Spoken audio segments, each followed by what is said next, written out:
La saison 7 débute mercredi. Vous êtes bien entouré, hein, dites donc. Eux aussi, non, je crois. Non. Oui, mais vous avez raison. Non, je rigole, évidemment. Non, j'ai beaucoup d'humilité par rapport à eux, déjà, parce que je viens d'arriver sur l'émission, c'est ma saison 2. Mais c'est vrai que je suis très bien entourée, parce que Cyril est un grand chef, Mercotte est une grande blogueuse, et ils s'y connaissent vraiment. D'ailleurs, la répartition des rôles est très bien faite sur cette émission. Moi, je l'anime, je pose des questions plutôt candides qui correspondent à mon niveau en pâtisserie. Et eux sont les experts. Alors cette année, Julia Vignali, dans Le Meilleur Pâtissier, il y a de nouvelles épreuves. J'ai entendu parler d'un gâteau à la broche, c'est ça ? Oui, ça fait partie des nouvelles épreuves. On en a d'autres, mais celle-ci est assez incroyable. Ah oui. On est sorti de la tente, pas très loin. On est allé dans le jardin et effectivement, il s'agit de tourner un gâteau comme ça. Comme un petit cochon. Comme un petit cochon de lait.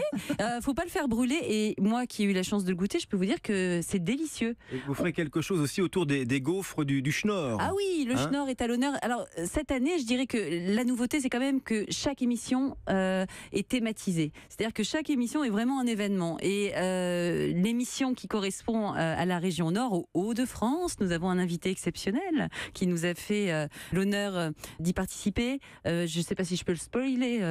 Ouais, Ce serait pas Danny Boone ? Ouais, par exemple. Ah, magnifique. Et c'est vrai que Danny est assez friand des gaufres du Schnorr. Et nous avons donc, sur l'épreuve technique de Mercotte, demandé à nos candidats de nous faire de belles gaufres du Il a Schnorr. bon goût. Ça me parle. Hein.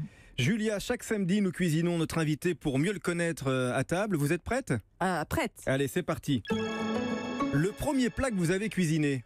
C'est avec vous, je crois. Alors, c'était il n'y a pas si longtemps. C'était l'année dernière. C'était il y a 2 ans, quand nous avions la chance d'animer une belle émission culinaire du samedi matin. Et je crois que vous m'aviez fait faire un plat que j'ai pu reproduire depuis, qui était un curry au poulet.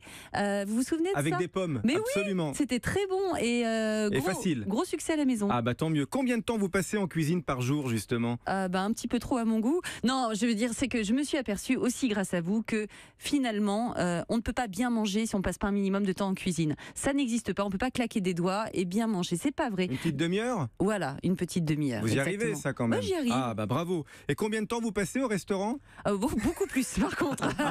beaucoup plus. J'y vais beaucoup. J'ai la chance parfois d'aller dans de très bons restaurants qui me sont recommandés par mes collègues, Cyril Lignac, Pierre Hermé, Philippe Conticini. Et grâce à eux, j'ai de très bonnes adresses. Julia Vignali, vous êtes plateau de fruits de mer ou entrecôte ? Ah, mais plateau de fruits de mer 100%. D'ailleurs, si je devais mourir, enfin ce qui m'arrivera un jour, et qu'on me demandait ce que je voulais... On n'est pas pressé. On n'est pas pressé, évidemment, mais qu'on me demandait ce que je voulais manger juste avant, je dirais un plateau de fruits de mer. Et mayonnaise ou moutarde ? À mayonnaise à fond. Ah, à fond la mayonnaise. À fond la mayo. Fromage ou charcuterie ? Fromage, avec du vin blanc. Lesquels ? Alors, j'adore les fromages qui sentent fort. Oui, mais... comme nous. Oui. Non, mais quitte à manger du fromage, autant y aller à fond. Mais j'aime aussi le fromage de brebis, un peu plus doux et bon pour la santé. Tarte au citron ou moelleux au chocolat ? Tarte au citron, j'adore celle de Cyril Lignac, meringuée, elle est délicieuse. Le gâteau qui vous a bluffé dans Le Meilleur Pâtissier ? Je savais pas que j'aimais autant la pavlova. Ah, qu'est-ce que c'est bon la avec pavlova. Avec cette meringue. Mais qu'est-ce que c'est bon la pavlova. Alors je savais pas que c'était aussi pour une danseuse. Oui, c'est le nom d'une danseuse, d'une ballerine russe. Et c'est je crois qu'elle aimait bien les gâteaux. Anna Pavlova. Voilà, Anna Pavlova, et on lui a créé son propre gâteau. Peut-être qu'un jour il y aura le Vignali, mais ça n'existe pas encore. Le mot de la fin, FAIM. J'ai faim. Ah bah ça tombe bien parce que vous n'êtes pas venu les mains vides, Julia Vignali.